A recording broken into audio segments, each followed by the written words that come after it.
नमस्कार बच्चों, आप सभी का स्वागत है आपके अपने YouTube चैनल साइकोलॉजी वाले गुरुजी में। तो आज के इस क्लास में हम बीए फर्स्ट सेमेस्टर मनोविज्ञान के जिस महत्वपूर्ण टॉपिक के बारे में बात करने वाले हैं, उस टॉपिक का नाम है प्रत्यक्षीकरण प्रक्रियाएं, इसकी प्रकृति और क्या निर्धारक होती है, इसके बारे में बात करेंगे। अंग्रेजी में बात करें तो आपका टॉपिक हो जाएगा perceptual process, nature and determinant. तो उसके बारे में हम आपको विस्तार से बताने वाले हैं, इसलिए आप वीडियो को लास्ट तक ज़रूर वॉच कीजिएगा। और अगर आप चैनल पर नए हो तो चैनल को सब्सक्राइब करके बेल नोटिफिकेशन को ऑन कर दीजिएगा। तो चलिए आज का क्लास शुरू करते हैं। देखिए, प्रात्यक्षिक प्रक्रियाएं क्या होती है, यानी कि प्रत्यक्षीकरण की क्या प्रक्रियाएं होती है, उसको समझने से पहले मैं आपको ये समझा देता हूँ कि प्रत्यक्षीकरण क्या होता है। तो देखिए, प्रत्यक्षीकरण को यदि सामान्य अर्थ में कहें तो इसका समानार्थी शब्द हो जाएगा दृष्टिकोण, नज़रिया। ठीक है, ये समानार्थी शब्द हो जाएगा। लेकिन मनोविज्ञान में प्रत्यक्षीकरण क्या होता है, इसको हम समझते हैं। देखिए, प्रत्यक्षीकरण का अंग्रेजी रूपांतरण क्या होता है, परसेप्शन होता है। और परसेप्शन शब्द की उत्पत्ति लैटिन भाषा के किस शब्द से हुई है, परसिपियर से हुई है। इसका तात्पर्य क्या होता है, समझने, या अंग्रेजी में कॉम्प्रेहेंड से है। तो इस तरह से अगर हम देखें तो प्रत्यक्षीकरण एक जटिल संज्ञानात्मक प्रक्रिया है। जटिल संज्ञानात्मक प्रक्रिया इसलिए है क्योंकि इसमें जो है प्रत्यक्षी मस्तिष्क की क्रियाएं ये सब होती है, इसलिए इसको जटिल क्रिया कहा गया है।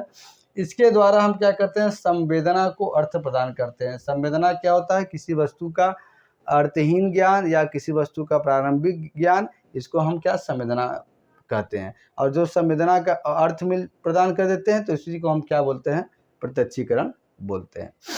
अब ब्रूनो 1980 कहते हैं कि संवेदनाओं को सार्थक समग्रों में संगठित करना ही प्रत्यक्षीकरण है। यानी कि जो हमें संवेदना प्राप्त हो रही है उसको क्या है, सार्थक समग्र में, मतलब एक साथ जोड़कर उसको संगठित करना ही क्या है, प्रत्यक्षीकरण है।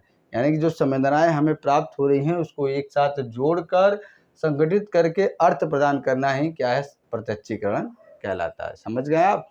जैसे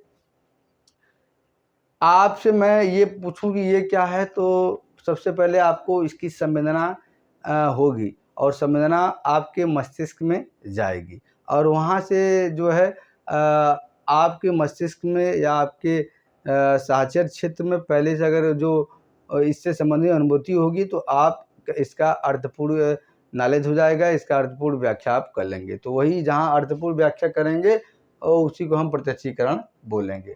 ये तो बात हुआ प्रत्यक्षीकरण क्या होता है। अब हम बात करेंगे प्रात्यक्षिक प्रक्रिया क्या होती है। देखिए, प्रात्यक्षिक प्रक्रिया हमारे मस्तिष्क द्वारा संवेदनाओं की व्याख्या करने और उनका अर्थ निकालने की प्रक्रिया है। एकदम सिंपल। प्रात्यक्षिक प्रक्रिया क्या है, हमारे मस्तिष्क द्वारा क्या है, जो संवेदना हमें प्राप्त होती हैं या जो सूचनाएं प्राप्त होती है या जिन उद्दीपक से हम प्रभावित होते हैं उनकी व्याख्या करने और फिर वो मतलब वो संवेदनाएं क्या है, ठीक है, उनकी व्याख्या करने, फिर उसका अर्थ निकालना ही की प्रक्रिया क्या है, प्रत्यक्षीकरण। यानी कि संवेदनाओं को प्रत्यक्षीकरण में बदलने की जो प्रक्रिया है उसको हम प्रात्यक्षिक प्रक्रिया बोलते हैं। इस प्रक्रिया के माध्यम से हमको क्या होता है, अपने आसपास की दुनिया को समझने और उसके बारे में जानकारी प्राप्त करने में मदद मिलती है।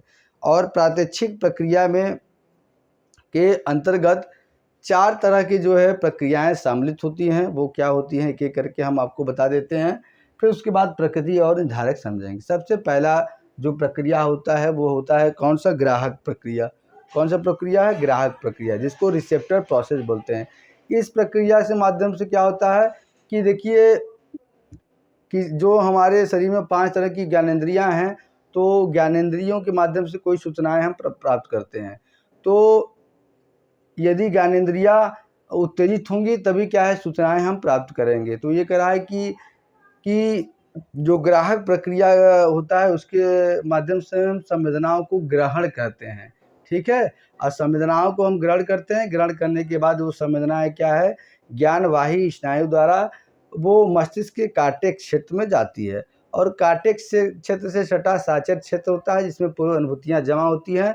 उसके बाद पूर्व अनुभूतियाँ यहाँ पे जमा होती हैं जिसके कारण जो हमारा संवेदना है वो अर्थपूर्ण नॉलेज में बदल जाता है। तो ये ग्राहक प्रक्रिया। ग्राहक प्रक्रिया मतलब क्या होता है कि ग्रहण करने की प्रक्रिया, यानी कि 5 ज्ञानेंद्रियाँ हैं जिनके माध्यम से हम क्या है, कोई भी सूचनाएं ग्रहण करते हैं। ठीक, जैसे आपको जो है कोई उद्दीपक दिखाया जाए, जैसे मैं आपको ये उद्दीपक दिखाया कि ये क्या है, तो ये आपने आँखों से देखा, तो आँखों के ये मैंने आपको दिखाया तो आपका दृष्टि क्षेत्र उत्तेजित हो जाएगा, और दृष्टि क्षेत्र उत्तेजित होने पर जो स्नायु होते हैं, ज्ञानवाही स्नायु जो सूचनाओं को मस्तिष्क तक ले जाते हैं, वो उत्तेजित हो जाएंगे, और वो क्या है, कार्टेक्स क्षेत्र में जाएंगे, कार्टेक्स क्षेत्र वो उत्तेजित हो जाएगा, उससे सटा साचर क्षेत्र भी उत्तेजित हो जाएगा, और साचर क्षेत्र में पूर्ण अनुभूतियाँ जमा होती है, जिसके कारण आप कहेंगे ये मार्कर है। तो क्या है, ये अर्थपूर्ण हो गया।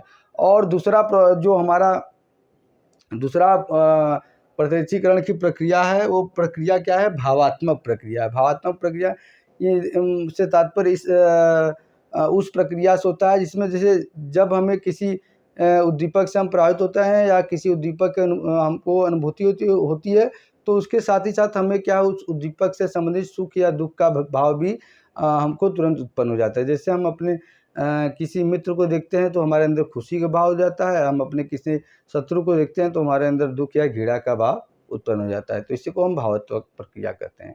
तीसरा प्रक्रिया है एकीकरण की प्रक्रिया। एकीकरण की प्रक्रिया से तात्पर्य ये होता है कि इसमें हम जो है, जब हम किसी भी उद्दीपक का प्रत्यक्षीकरण करते हैं तो उसके अलग अलग रूपों में ना करके क्या है, उसे एक सामूहिक रूप में करते हैं, तो उसे एकीकरण की प्रक्रिया हम बोलते हैं। जैसे किसी मनुष्य को हम देख रहे हैं तो उसको उसके हाथ पैर इस सब के रूप में अलग अलग नहीं देखते हैं, बल्कि पूरा उसके एक मनुष्य के रूप में हम उसको देखते हैं, तो ये एकीकरण की प्रक्रिया होती है।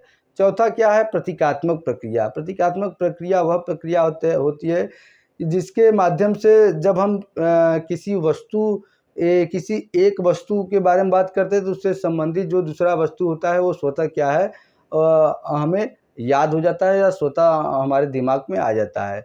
जैसे यदि हम बात करें ताजमहल के बारे में, तो ताजमहल से संबंधित जो है शब्द या प्रतीक जो है वो तुरंत हमारे दिमाग में आ जाएगी। जैसे ताजमहल क्या है, शाहजहाँ ने मुमताज़ महल की याद में बनाया था, तो इसे प्रतीकात्मक प्रक्रिया बोलते हैं। तो ये प्रत्यक्षीकरण की जो 4 मुख्य प्रक्रिया हैं, कौन-कौन से? पहला है ग्राहक प्रक्रिया, इससे हम सूचनाओं को ग्रहण करते हैं ज्ञानेंद्रियों के माध्यम से। दूसरा क्या है, भावनात्मक प्रक्रिया, जब कोई सूचनाएं हम ग्रहण करते हैं तो उस सूचनाओं ग्रहण करने के साथ ही साथ उस सूचनाओं से संबंधित सुख या दुख की भी अनुभूति होती है। तीसरा है एकीकरण की प्रक्रिया। एकीकरण की प्रक्रिया क्या होती है कि हम किसी वस्तु को अलग अलग रूपों में ना उसका प्रतिचित्रण करके बल्कि एक ही रूप में करते हैं। और चौथा क्या है, प्रतीकात्मक प्रक्रिया। प्रतीकात्मक प्रक्रिया मतलब किसी एक वस्तु को हमको नाम लेने पर दूसरे वस्तु जो उसका प्रतीक हो वो तुरंत या अपने आप स्मृत हो जाता है। जैसे हमने आपको बताया कि हम ताजमहल का नाम लेते ही क्या है, शाहजहाँ मुमताज़ महल का जो है याद अपने आप हो जाना। ये जो है प्रतीकीकरण की जो 4 मुख्य प्रक्रियाएँ हैं वो हमने आपको बताया। अब इसकी प्रकृति क्या होती है इसके बारे में हम बात करते हैं। तो देखिए, इसकी प्रकृति में पहला है व्यक्तिकरण, यानी कि जो प्रत्यक्षीकरण की प्रक्रिया होती है वो व्यक्ति परक होती है, यानी कि जो व्यक्ति के व्यक्तिगत अनुभव होते हैं और उसके जो व्यक्ति के व्यक्तिगत अनुभव होते हैं उसी आधार पे क्या है वो प्रत्यक्षीकरण की व्याख्या करता है। यानी किसी भी वस्तु उद्दीपक से संबंधित जो अनुभव आपके दिमाग में पहले से बैठे हुए हैं उसी से संबंधित क्या है, आप उसका प्रत्यक्षीकरण वैसा ही अर्थ निकालेंगे, वैसा ही व्याख्या करेंगे। सापेक्ष यानी कि रिलेटिव। देखिए, प्रत्यक्षीकरण की प्रक्रिया सापेक्षात्मक होती है। इसका मतलब है ये है कि हम क्या है किसी वस्तु को प्रत्यक्षीकरण करते हुए उसके संदर्भ को जोड़ के उसकी व्याख्या करते हैं। तीसरा है गतिशील। प्रत्यक्षीकरण क्या है, वो गतिशील होता है, यानी कि वो स्थिर नहीं होता, निरंतर बदलता रहता है। हमारा जो दृष्टिकोण नज़रिया होता है किसी वस्तु से या व्यक्ति को लेकर वो निरंतर बदलता रहता है। चौथा है संगठनात्मक। प्रत्यक्षीकरण की प्रक्रिया संगठनात्मक होती है, यानी कि इसमें हम किसी वस्तु को क्या है जोड़ के संगठित करके उसका प्रत्यक्षीकरण करते हैं।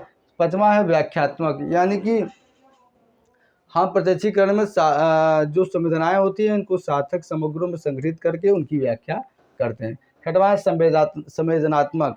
देखिए, प्रत्यक्षीकरण की प्रक्रिया जो है संवेदनात्मक होती है। ये इमोशन से बहुत ज़्यादा प्रभावित होती है। जैसा हमारा इमोशन होता है वैसा हम प्रत्यक्षीकरण होते हैं, यानी जिस चीज़ के साथ हमारा जैसा इमोशन जुड़ा होता है वैसे ही हम उस वस्तु की व्याख्या करते हैं। सातवां है स्मृति आधारित, यानी कि स्मृति आधारित भी क्या है प्रत्यक्षीकरण की प्रक्रिया होती है। किसी वस्तु या व्यक्ति के बारे में हमारे जो स्मृति में जो पहले से स्टोर होता है वो वैसा ही हम उस वस्तु का अर्थ निकालते हैं, उसकी व्याख्या करते हैं। भावनात्मक यानी हमने आपको अभी बताया कि किसी वस्तु का जब हम प्रत्यक्षीकरण करते हैं ये तो उस वस्तु के प्रत्यक्षीकरण करने के साथ ही साथ उससे जुड़ा जो सुख या दुख की अनुभूति होती है वो भी हमारे अंदर पनप जाता है। तो ये प्रकृति की हुआ। अब हम निर्धारक के बारे में बात करेंगे, ऐसे कौन से कारक हैं जो प्रत्यक्षीकरण की प्रक्रिया को डिटरमाइंड करते हैं। तो सबसे पहला है ध्यान। देखिए किसी वस्तु पर जितना ज़्यादा आप फोकस होंगे, जितना एकाग्रित होकर आप ध्यान लगाएंगे, उस वस्तु का इतना अच्छे तरीके से आप क्या है अर्थ निकाल के उसकी व्याख्या कर पाएंगे। दूसरा है पूर्व अनुभव। पूर्व अनुभव भी व्यक्ति के प्रत्यक्षीकरण की प्रक्रिया को बहुत ज़्यादा प्रभावित करती है। व्यक्ति के माइंड में किसी व्यक्ति या वस्तु से संबंधित जो पहले से अनुभव जमा होते हैं उस हिसाब से वो किसी वस्तु या व्यक्ति के बारे में अर्थ निकाल के व्याख्या करता है। तीसरा है सांस्कृतिक पृष्ठभूमि। किसी व्यक्ति का जो संस्कृति होगा, जो सांस्कृतिक पृष्ठभूमि होगी, उसी हिसाब से वो किसी वस्तु व्यक्ति के बारे में या उद्दीपक के बारे में अर्थ निकाल के व्याख्या करेगा। यानी कि व्यक्ति जहाँ रह रहा है उसकी संस्कृति कैसी है तो उस हिसाब से वो क्या है प्रत्यक्षीकरण करता है अमुक वस्तु। जैसे हिंदू धर्म में रहने वाले या हिंदू संस्कृति में रहने वाले व्यक्ति मुस्लिम संस्कृति की व्याख्या अपने हिसाब से करेंगे, मुस्लिम संस्कृति में रहने वाले व्यक्ति हिंदू संस्कृति की व्याख्या उस हिसाब से करेंगे। चौथा है भावना है। जो हमारे इमोशंस हैं वो भी क्या है काफ़ी हद तक इसको प्रभावित करती है। यदि किसी उद्दीपक से हमारे जो भावनाएं हैं वो सुखदायी है तो उसका क्या है अर्थ जब हम निकालेंगे तो वो अच्छा रहेगा पॉजिटिव वे में। यदि दुखदाई है तो उसका हम अर्थ या व्याख्या करेंगे नेगेटिव वे में। अगला है बुद्धि। देखिए बुद्धि जितना आपके पास दिमाग रहेगा आप किसी चीज़ को उतना ही अच्छे से अर्थ निकालेंगे, उसकी व्याख्या करेंगे और उतना ही अच्छे तरीके से समझेंगे। तो बुद्धि भी कई प्रकार की बुद्धि होनी जरूरी है। एक होता है सामाजिक बुद्धि, एक होता है सांवेगिक बुद्धि, ठीक है, और एक होता है राजनीतिक बुद्धि। तो ये अलग अलग बुद्धि भी व्यक्ति के अंदर होनी चाहिए जो प्रत्यक्षीकरण को डिटरमाइन करती हैं। व्यक्तित्व जैसा आपका पर्सनालिटी होगा, जैसा आपका व्यक्तित्व होगा उस हिसाब से भी आप जो है प्रत्यक्षीकरण करेंगे किसी वस्तु व्यक्ति या किसी भी समूह का, ठीक है। मतलब कहते हैं जैसा आप आपका चरित्र होगा वैसा ही आप किसी भी चीज़ के बारे में वैसा ही चित्र आप बनाएंगे। सातवां है समाज। जिस समाज में आप रहते हैं उस समाज भी आपको बहुत ज़्यादा प्रभावित करता है, आपके विचार को, आपके भावनाओं के, आपके व्यवहार को। तो प्रत्यक्षीकरण इससे कैसे बच सकता है, तो प्रत्यक्षीकरण की प्रक्रिया भी इससे प्रभावित होती है।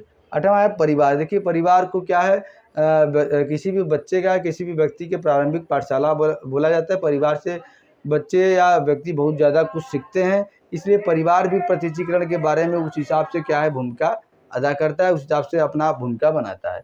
नौवां है शिक्षा।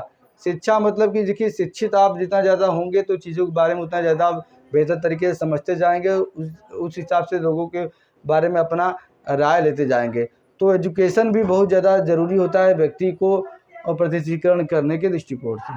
दसवां है संवेदनात्मक निर्धारक। संवेदनात्मक निर्धारक क्या होता है, व्यक्ति के जो संवेदना होती है वो क्या है बहुत ज़्यादा प्रक्रिया को डिटरमाइन करते हैं कि यानी कि किसी चीज़ को लेकर व्यक्ति कितना ज़्यादा जुड़ाव अपने आप को महसूस करता है, उस चीज़ के बारे में व्यक्ति उस हिसाब से अब अर्थ निकालेगा, उस हिसाब से व्याख्या करेगा, ठीक है। 11 मस्तिष्क की संरचना। मस्तिष्क संरचना क्या होता है कि जिस मस्तिष्क का स्ट्रक्चर जैसा जिस व्यक्ति को होता है उस हिसाब से वो क्या है किसी व्यक्ति के बारे में प्रत्यक्षीकरण करता है। जैसे मस्तिष्क संरचना जिसका गोलाकार मस्तिष्क होता है वो व्यक्ति क्या है किसी व्यक्ति के बारे में जो है निगेटिव वे में क्या है दृष्टिकोण अपना रखता है, और जिसका क्या है लंबा क्या होता है व्यक्ति क्या है हर चीज़ के बारे में अपना एक पॉजिटिव थॉट रखता है। तो इस तरह से आज की क्लास में मैंने आपको डिटेल में बताया कि प्रत्यक्षीकरण की प्रक्रियाएं क्या होती है, और आई होप आपको आज का क्लास पसंद आया होगा। अगर क्लास पसंद आया तो वीडियो को लाइक कर दीजिए, और चैनल को अभी तक आपने सब्सक्राइब नहीं किया है तो प्लीज़ चैनल को सब्सक्राइब करके बेल नोटिफिकेशन को ऑन कर दीजिए। तो चलिए आज का क्लास यहीं तक, मिलते हैं नेक्स्ट क्लास में किसी अन्य टॉपिक के साथ। तब तक लिए आपसे बच्चों का बहुत बहुत धन्यवाद। जय हिंद, जय भारत।